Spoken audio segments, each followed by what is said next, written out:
আমি একবার দাউদকান্দি এক মাহফিলে গেছিলাম, এক ইমাম সাহেব মসজিদের বয়স্ক মানুষ, উনি আমার এই জড়ায় ধরে কাঁদছিল, আমার মনে আছে। উনি বলছিল, হুজুর, কানতে কানতে বলছিল, হুজুর আমি 28 বছরের জীবনে ইমামতির, আজ 28 বছর এই মসজিদে ইমামতি করি। আমার জীবনের কত স্বপ্ন, কত আশা, বাচ্চাদের কত আবদার, বউ বাচ্চার কত চাওয়া পাওয়া, কিছুই পূরণ করতে পারি নাই হুজুর। অল্প কয়টা টাকা বেতন পাই, টানা হেসরা করে জিন্দিগিটা কাটাইছি হুজুর। বাকি হুজুর আপনারে মহব্বত করি, আপনার কাছে আমি জানতে চাই আমার এই কষ্টের বিনিময়ে আমি আখেরাতে পাবো কিনা। আমি কি বলবো, আমিও কাঁদছি তখন। হায় হুজুর কি বললেন, চোখটা বন্ধ হলে দেখবেন আপনি আখেরাতে বাদশাহ। ইনশাআল্লাহ আমি বললাম, আপনি দেখবেন আপনি বাদশাহ, আপনি বাদশাহ।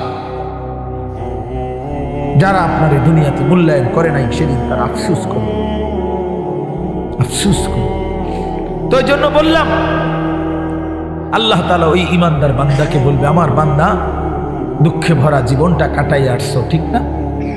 খুব কষ্ট পাইছো আমার বান্দা দুনিয়াটা, কিন্তু আল্লাহর কসম শুনেন, নবীজি বলছে ওই ইমানদার বান্দা সে তখন আল্লাহ পাককে বলবে, আয় মাওলা, আল্লাহর কসম মাওলা, জীবনে হায়াতে দুনিয়ার জীবনে দুঃখ কি জিনিস আমি কোনোদিন দেখি নাই।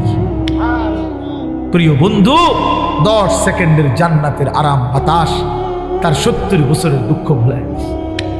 ছেলেরা বন্ধু, তোমরাও মনে রাখো, বাপ আমরা 200 কোটি মুসলমানও যদি খোদার কসম রাত দিন যদি আমরা মেহনত করি, দুনিয়া অর্জনের জন্য পরিশ্রম করি, মাথার ঘাম পায়ে ফেলে যদি আমরা দুনিয়ার কর্ম সবাই মিলে করি, দিবানিশি 200 কোটি মুসলমানে মিলে কেউ অলসতা না করে, তারপরেও আল্লাহর কসম, রব্বে কাবার কসম, কাফের বেঈমানদের সমান সমপরিমাণ দুনিয়া আমাদের মিলবে না।